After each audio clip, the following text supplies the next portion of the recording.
16. Manhã de tristezas. Um Deus infinito pode se dar inteiro a cada um de seus filhos.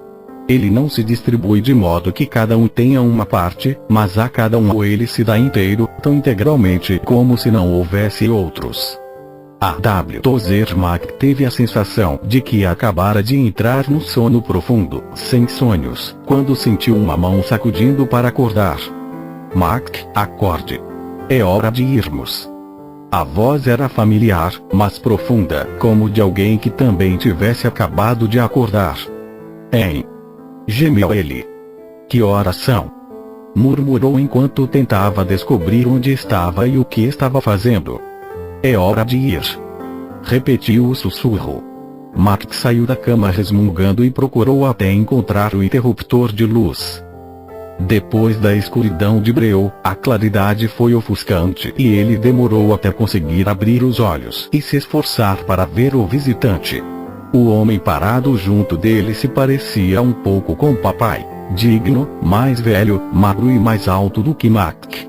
O cabelo muito branco estava preso num rabo de cavalo, e o bigode e o cavanhaque eram grisalhos. Camisa xadrez com mangas enroladas, jeans e botas de caminhada completavam a vestimenta de alguém pronto para pôr o pé na trilha. Papai? Perguntou Mack. Sim, filho. Mack balançou a cabeça.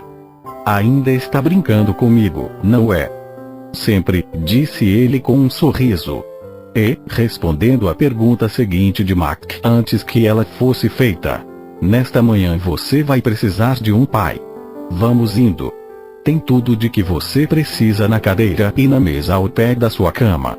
Encontro-o na cozinha, onde você pode comer alguma coisa antes de sairmos. Mack assentiu. Não se incomodou em perguntar aonde estaria indo. Se papai desejasse que ele soubesse, teria dito. Vestiu rapidamente as roupas do tamanho exato, semelhantes às de papai, e calçou um par de botas de caminhada.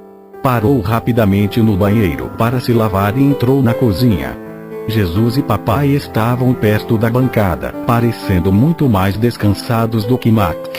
Ele já ia falar quando Sarayu entrou pela porta dos fundos com um grande embrulho. Parecia um longo saco de dormir, amarrado com uma tira presa em cada ponta para ser carregado facilmente. Entregou a Mack e ele sentiu imediatamente um perfume maravilhoso que vinha do embrulho. Era uma mistura de ervas e flores aromáticas que ele pensou reconhecer. Pôde sentir cheiro de canela e de hortelã junto com sais e frutas.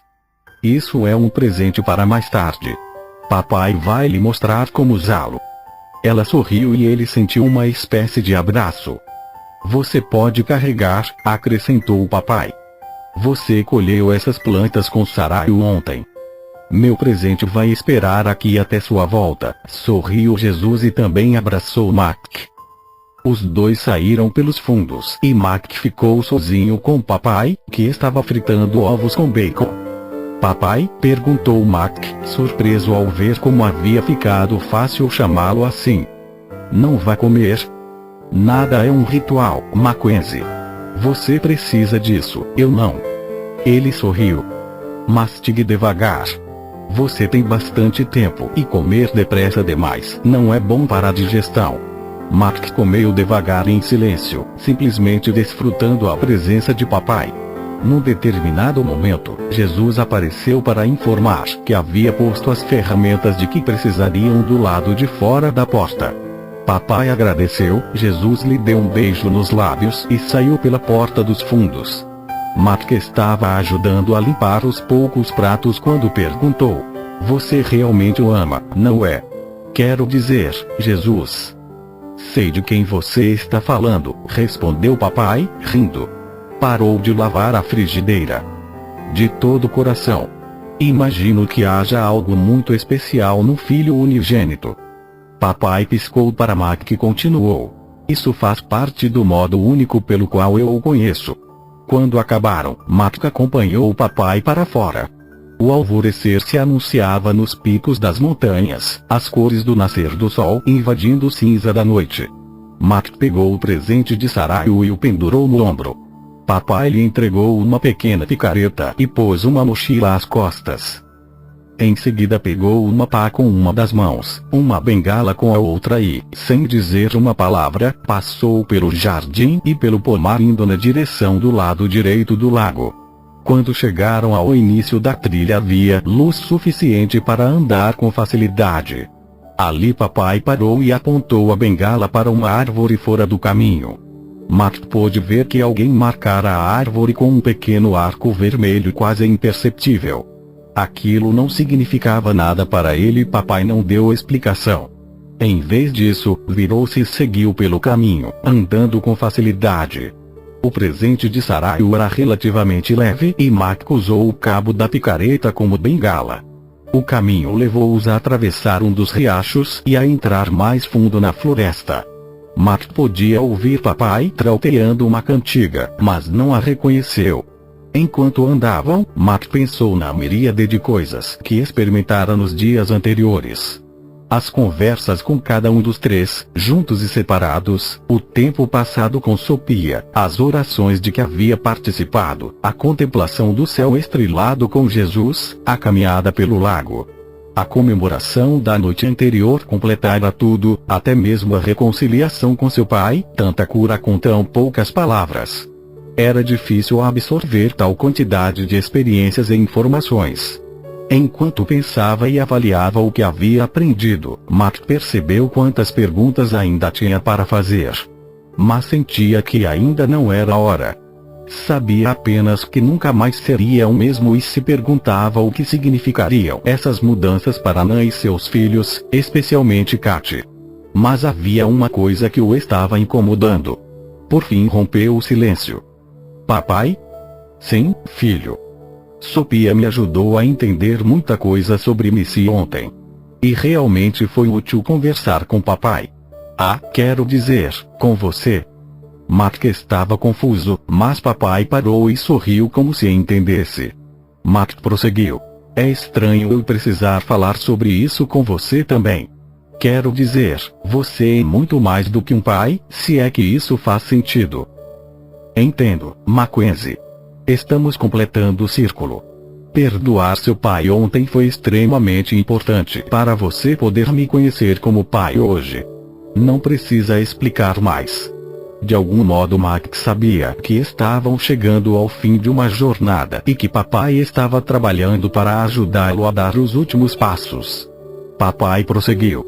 Não havia possibilidade de criar a liberdade sem um custo, como você sabe. Papai olhou para baixo, com as cicatrizes visíveis, marcadas indelevelmente nos pulsos. Eu sabia que minha criação iria se rebelar, que escolheria a independência e a morte, e sabia o que me custaria abrir um caminho para a reconciliação. A independência do ser humano liberou o que parece a você um mundo de caos aleatório e apavorante. Eu poderia ter impedido o que aconteceu com Missy. A resposta é sim. Matt olhou para papai, os olhos fazendo a pergunta que não precisava ser verbalizada. Ele continuou. Primeiro, se não tivesse havido a criação, não haveria essas questões. Em segundo lugar, eu poderia ter optado por interferir ativamente no que aconteceu com ela. Jamais considerei a possibilidade de deixar de criar, e interferir no caso de Missy não era uma opção, por causa de propósitos que você não pode entender agora. Nesse ponto tudo que tenho a lhe oferecer como resposta é o meu amor, minha bondade e meu relacionamento com você. Eu não tive a intenção de fazer Missy morrer, mas isso não significa que não possa usar a morte dela para o bem. Matt balançou a cabeça, triste. Está certo. Não entendo direito. Por um segundo acho que vou compreender, mas depois toda a dor da perda parece crescer e me dizer que o que eu compreendi simplesmente não pode ser verdade. Mas confio em você, de repente rompeu esse novo pensamento, surpreendente e maravilhoso. Papai, eu confio em você. Papai sorriu de volta para ele. Eu sei, filho, eu sei. Virou-se e voltou a caminhar pela trilha, seguido por Matt, agora com o coração mais leve e apaziguado. Logo começaram uma subida relativamente fácil e o ritmo diminuiu. Ocasionalmente papai parava e batia numa pedra ou numa árvore grande do caminho, indicando em cada uma a presença do pequeno arco vermelho. Antes que Mike pudesse fazer a pergunta óbvia, papai se virava e continuava pela trilha. À medida que avançavam, as árvores iam rareando e Mike pôde vislumbrar campos rochosos onde deslizamentos de terra haviam tirado trechos da floresta algum tempo antes de a trilha ser aberta. Pararam uma vez para um rápido descanso e Mike aproveitou para beber um pouco da água fresca que papai colocara nos cantis. Pouco depois da parada, o caminho ficou bem íngreme e o ritmo da caminhada diminuiu ainda mais. Mike achou que deviam ter andado por quase 2 horas quando saíram do meio das árvores. Para chegar à trilha delineada na encosta adiante teriam de passar por uma grande área de rochas e pedregulhos. De novo papai parou, pousou sua mochila e enfiou a mão dentro. "Estamos quase chegando, filho", falou, entregando um cantil a Mike. "Estamos?" perguntou Mike, olhando para o solitário e desolado terreno rochoso à frente. "Estamos." Foi só o que papai respondeu. Papai escolheu uma pequena pedra perto do caminho, colocando a mochila e a pá ao lado, sentou-se. Parecia perturbado. "Quero mostrar uma coisa que vai ser muito dolorosa para você." "Está bem." O estômago de Mike começou a se revirar enquanto ele se sentava e pousava a picareta e o presente de Sarayu sobre os joelhos. Os aromas, reforçados pelo sol da manhã, preencheram seus sentidos com beleza e trouxeram alguma paz. "O que é?" "Para ajudá-lo a ver, quero tirar mais uma coisa que obscurece seu coração." Mike soube imediatamente o que era e olhou para o chão entre seus pés. Papai falou gentilmente, tranquilizando-o. "Filho, isso não é para envergonhar você. Não uso humilhação, nem culpa, nem condenação. Elas não produzem uma fagulha de plenitude ou de justiça e por isso foram entregadas em Jesus na cruz." Esperou, deixando que esse pensamento penetrasse em Mike e lavasse parte do sentimento de vergonha que ele sentia.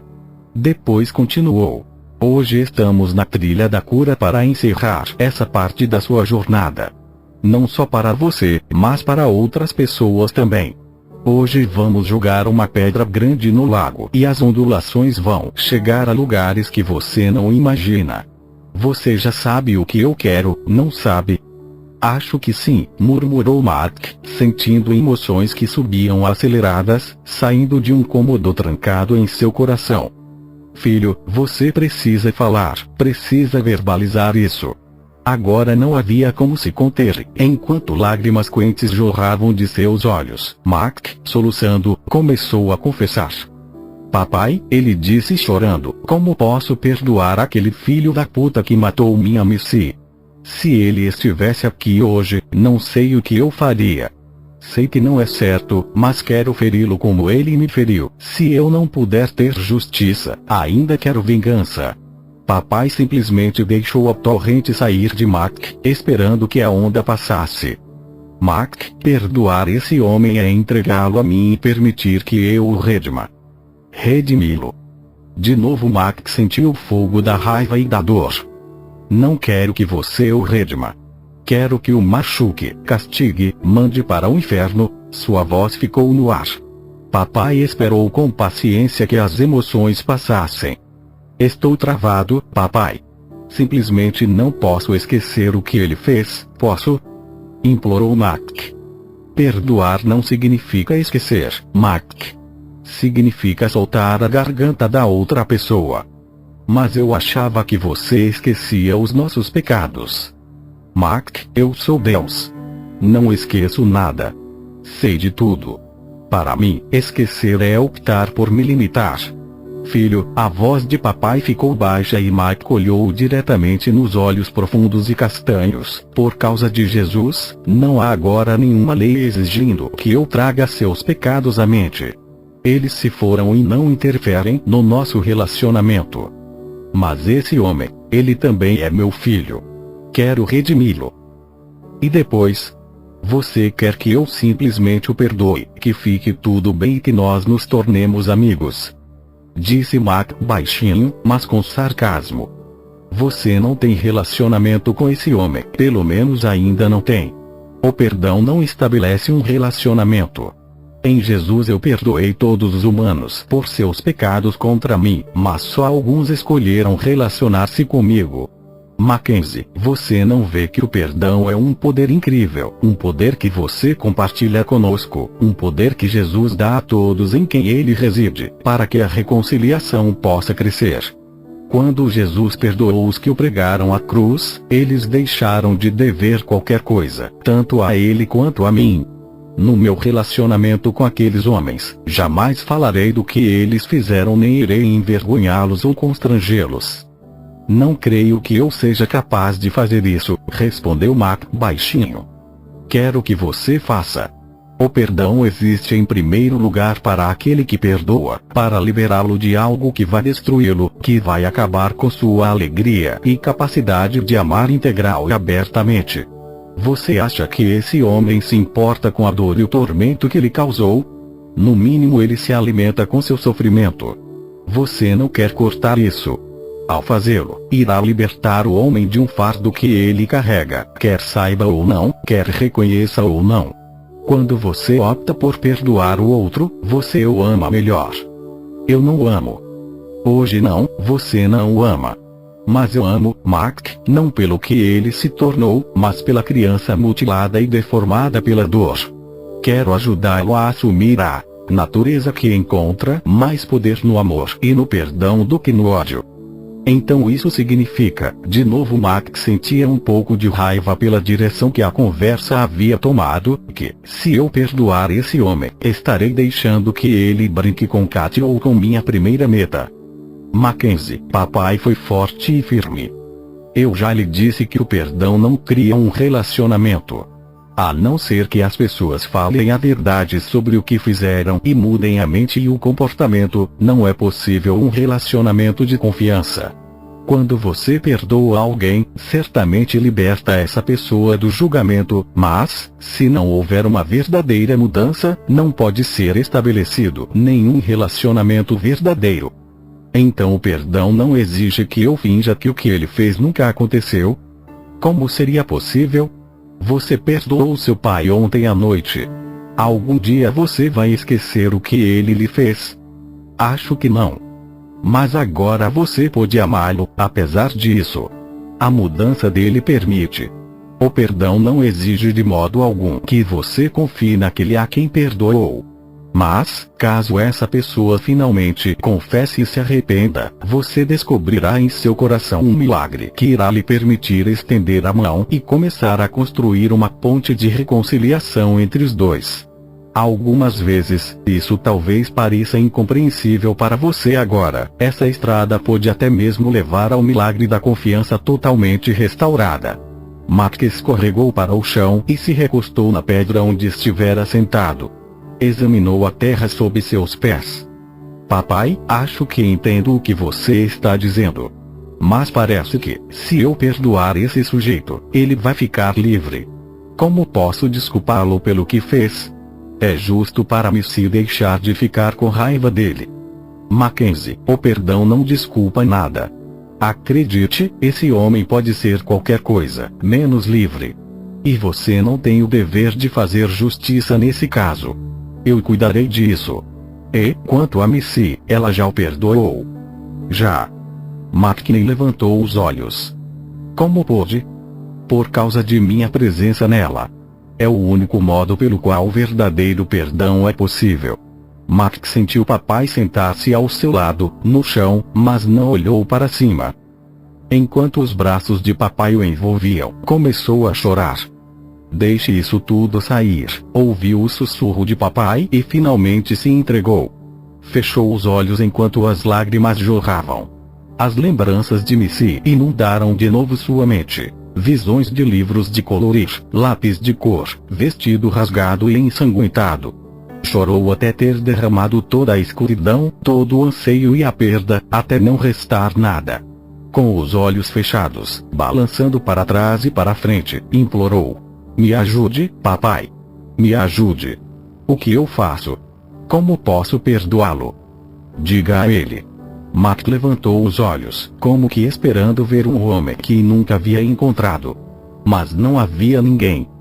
Como, papai? Só diga em voz alta. Há poder no que meus filhos declaram. Mac começou a sussurrar, primeiro hesitante, depois com convicção crescente. Eu te perdoo. Eu te perdoo. Eu te perdoo. Papai o abraçou com força. Mackenzie, você é uma alegria enorme. Quando ele finalmente se controlou, papai lhe entregou um lenço umedecido para limpar o rosto. Depois Mac se levantou, a princípio meio inseguro. Uau! Disse, rouco, tentando encontrar uma palavra capaz de descrever a jornada emocional por que havia passado. Sentia-se vivo. Entregou o lenço de volta a papai e perguntou. Então, tudo bem se eu ainda sentir raiva? Papai foi rápido em responder. Sem dúvida. O que ele fez foi terrível. Ele causou uma dor tremenda a muitas pessoas. Isso é errado, a raiva é a resposta certa para algo tão errado. Mas não deixe que a raiva, a dor e a perda que você sente o impeçam de perdoar e de tirar as mãos do pescoço dele. Papai pegou sua mochila e a colocou no ombro. Filho, talvez você tenha de declarar seu perdão uma centena de vezes no primeiro e no segundo dia, mas a cada dia serão menos vezes, até que um dia você perceberá que perdoou completamente.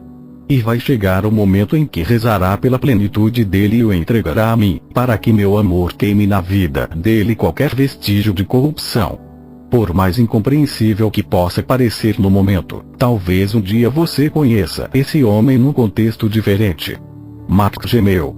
Por mais que tudo que escutava lhe revirasse o estômago, no coração ele sabia que era verdade. Os dois se levantaram e Mac se virou na trilha para voltar na direção de onde tinham vindo. Mac, nós não terminamos. Mac parou. Verdade. Achei que era por isso que você me trouxe aqui. Era, mas eu lhe disse que tinha uma coisa para mostrar, uma coisa que você me pediu para fazer. Estamos aqui para levar-me-se para casa. De repente tudo fez sentido. Ele olhou o presente de Sarayu e percebeu para que servia. Em algum lugar naquela paisagem desolada o assassino havia escondido o corpo de Missy e eles tinham vindo recuperá-lo. Obrigado, foi tudo o que pôde dizer, enquanto de novo uma cascata de lágrimas rolava por seu rosto, como se viesse de um reservatório infinito. Odeio todas essas lágrimas, esse negócio de ficar chorando como um idiota, ele gemeu. Ah, filho, disse papai com ternura. Jamais desconsidere a maravilha das suas lágrimas. Elas podem ser águas curativas e uma fonte de alegria. Algumas vezes são as melhores palavras que o coração pode falar. Mac parou e encarou o papai. Jamais havia olhado para um amor, uma delicadeza, uma esperança e uma alegria tão puras. Mas você prometeu que um dia não haverá mais lágrimas. Estou ansioso por isso. Papai sorriu, encostou os dedos no rosto de Mac e gentilmente enxugou as faces marcadas pelas lágrimas. Mackenzie, este mundo está cheio de lágrimas, mas, se você lembra, prometi que seria eu quem iria enxugá-las de seus olhos. Mac conseguiu sorrir, enquanto sua alma continuava a se derreter e se curar no amor desse pai.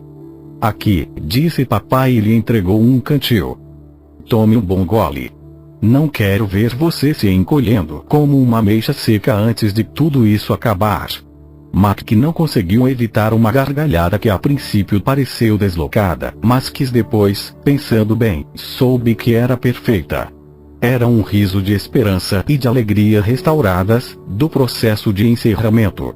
Papai foi à frente. Antes de deixar o caminho principal e seguir por uma trilha que penetrava na massa de pedras espalhadas, parou e com sua bengala bateu numa pedra grande. Indicou para Mac o mesmo arco vermelho. E Mac descobriu que o caminho que estavam seguindo fora marcado pelo homem que levara sua filha. Enquanto caminhavam, papai explicou a Mac que nenhum corpo fora encontrado porque esse homem procurava lugares para escondi-los meses antes de sequestrar as meninas. No meio da área pedregosa, papai saiu do caminho e entrou no labirinto de pedras e paredões da montanha, não sem antes apontar novamente para a marca, agora familiar, numa face de rocha próxima. Mac podia ver que, a não ser que a pessoa soubesse o que estava procurando, as marcas passariam facilmente despercebidas. 10 minutos depois, papai parou diante de uma fenda onde 2 afloramentos de pedra se encontravam. Havia uma pequena pilha de pedregulhos na base, um deles com o símbolo do assassino. "Pode me ajudar?" pediu a Mac, que começou a retirar as pedras maiores. "Isso esconde a entrada de uma caverna." Assim que a entrada ficou livre, eles tiraram com a picareta e a pá terra endurecida e o cascalho que bloqueavam a passagem. De repente o resto de entulho cedeu e apareceu a entrada de uma pequena caverna que provavelmente já fora a toca de algum animal durante a hibernação. Um odor rançoso de podridão saiu, deixando Mac engasgado. Papai enfiou a mão na extremidade do rolo dado por Sarayu e tirou um pedaço de pano do tamanho de um lenço de cabeça. Amarrou-o em volta da boca e do nariz de Mac e imediatamente um cheiro doce cortou o fedor da caverna. Só havia espaço suficiente para entrarem se arrastando. Tirando uma poderosa lanterna da mochila, papai se enfiou primeiro no buraco, com Mac logo atrás, ainda levando o presente de Sarayu. Só demoraram alguns minutos para encontrar o tesouro agridoce. No pequeno afloramento de rocha, Mac viu o corpo que ele presumiu ser o de Missy, de rosto para cima, coberto por um pano sujo e apodrecido. No mesmo instante, soube que a verdadeira Missy não estava ali. Papai desembrulhou o que Sarayu lhes dera e no mesmo instante a toca se encheu de maravilhosos perfumes vivos. O pano por baixo do corpo de Missy era frágil, mas Mac conseguiu levantá-la e colocá-la no meio de todas as flores e especiarias. Então papai a enrolou com ternura e levou-a até a entrada. Mac saiu primeiro e papai lhe passou o tesouro. Nenhuma palavra fora dita, a não ser as de Mac, que murmurava baixinho: eu te perdoo, eu te perdoo." Antes de deixarem o local, papai pegou a rocha com o arco vermelho e colocou-a sobre a entrada. Mac não prestou muita atenção, pois estava absorvido pelos próprios pensamentos, enquanto segurava com ternura o corpo da filha junto ao coração.